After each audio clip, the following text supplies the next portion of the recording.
Okay. So one day your reel gets 12,000 views. And the next, crickets. I mean, come on, WTF. Or you pour your heart into stories and they barely crack double digits. Listen, you're not crazy. You're not alone. You're definitely not broken. But I want to talk about what's really going on with the Instagram algorithm and how you can create a reach strategy that actually works in 2025. Hey friends, I'm Ruthie and welcome back to the Consistency Corner podcast. Listen, here's the truth. Reach is down. But that doesn't mean that growth on social media or growth with social media is impossible. So we're going to break down the algorithm, the strategy, and the mindset to make it work for you and not against you. So let's start with the elephant in your feed. Reach on Instagram just isn't what it used to be. And one of my favorite accounts to follow, Pretty Little Marketer, put it as, it's not dead, it's just down. And we're seeing lower numbers literally across the board, even for large accounts. According to a recent article in Social Media Today, average reach on Instagram has dropped by 18% in the last year. And that's frustrating, especially when you know that your content is valuable.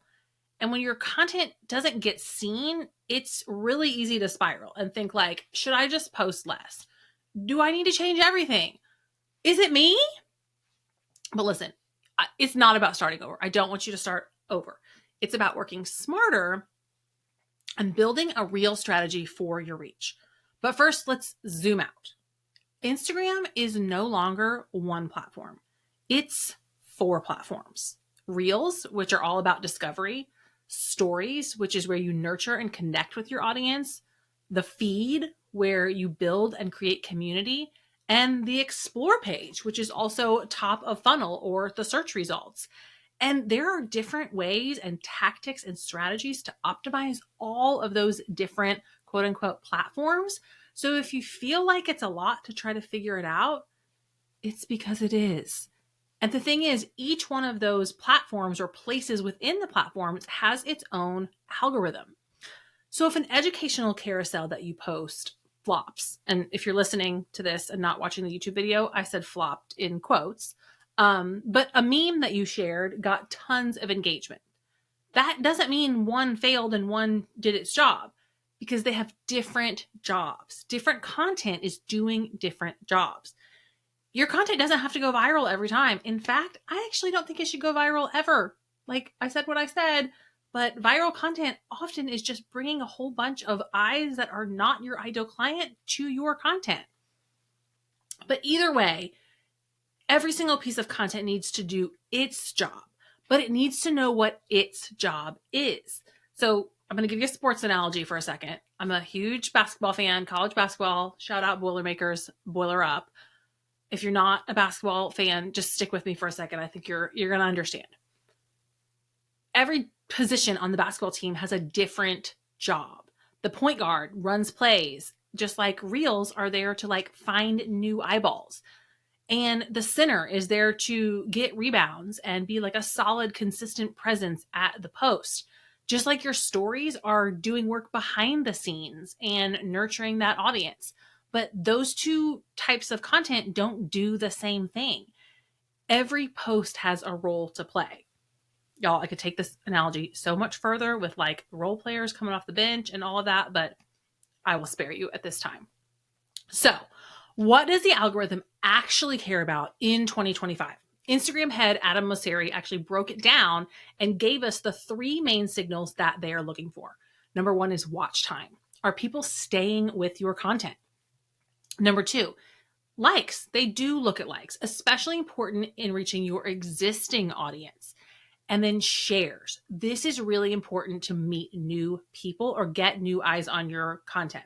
Number 1, if someone is sharing your content, whether it's to their stories or in a message, we automatically know another person or people are going to see it. And that share is a signal to the algorithm that, hey, I relate to this content. This content makes me want to consume more content like it, which keeps me on the app.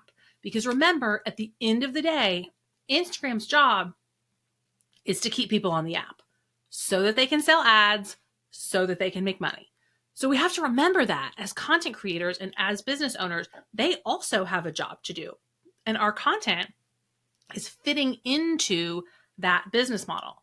So if you want to grow, you got to create content that's worth sharing and sending. Memes, tips, things people want to share in DMs or repost in stories, content that's validating and makes people feel seen, or entertaining content that makes them laugh, to be honest. When you want to serve your audience, you're going to focus on getting likes. That's telling the algorithm, hey, show this to more of my followers. So pay attention to your statistics and the type of content that gets likes. Create more content like that. And if you want both, you want to create scroll stopping visuals and high retention content. But I'm going to be honest, that's kind of like the unicorn of content. And asking it to do multiple jobs is often setting it up to fail. So here's the thing. Carousels still do well because they actually increase time on a post, which we know Instagram wants us to do, to create things that take time so people stay on the platform. So the step-by-step recipe or educational post or story is helpful when it's broken down into a carousel. It's just not going to do the same job as a relatable or funny reel.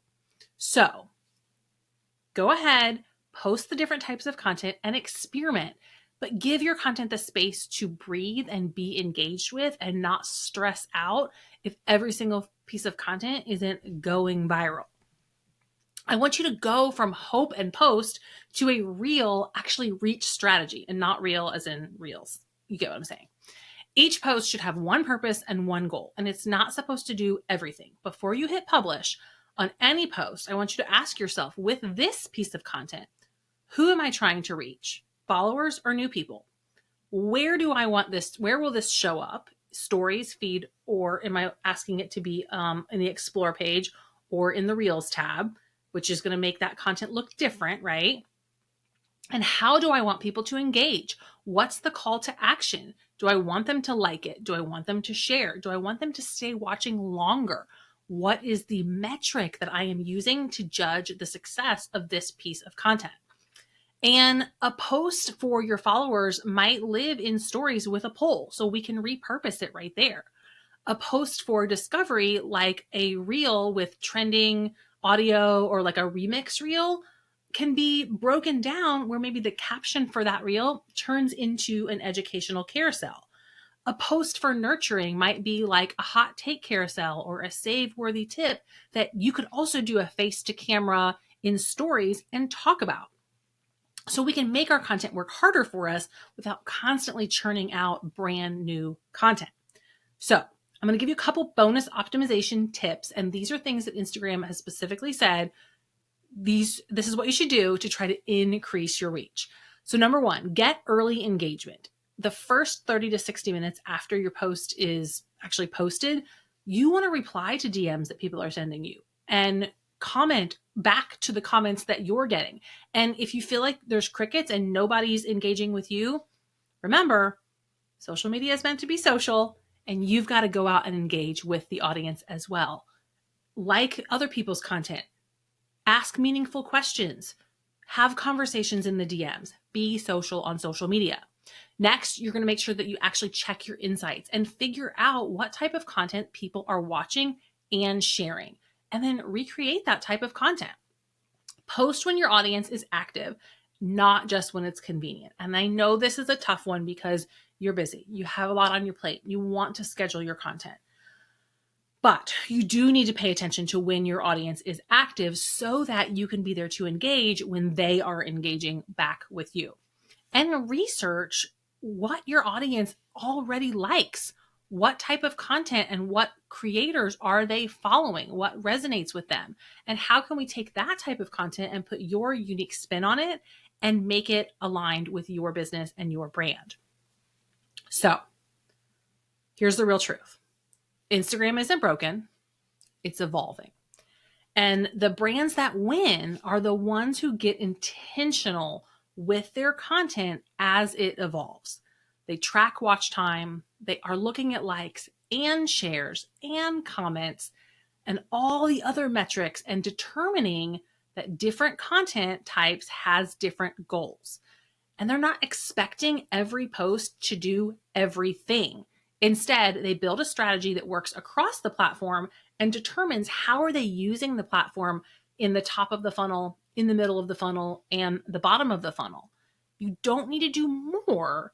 You just need to do what you do with purpose. So, if this was helpful, leave a comment or DM me on what part of Instagram is most frustrating for you right now. And be sure to subscribe and keep tuning in for more details, because we're going to dig into each part of the platform and the strategies that you can use that won't burn you out, I promise, because we're not here to tell you to create content all day long. I know that's not what you got into business for, but we're going to keep discussing it on future episodes. So be sure to subscribe and come back and listen for more details. And if you want help building a custom reach strategy for your brand, check out other episodes.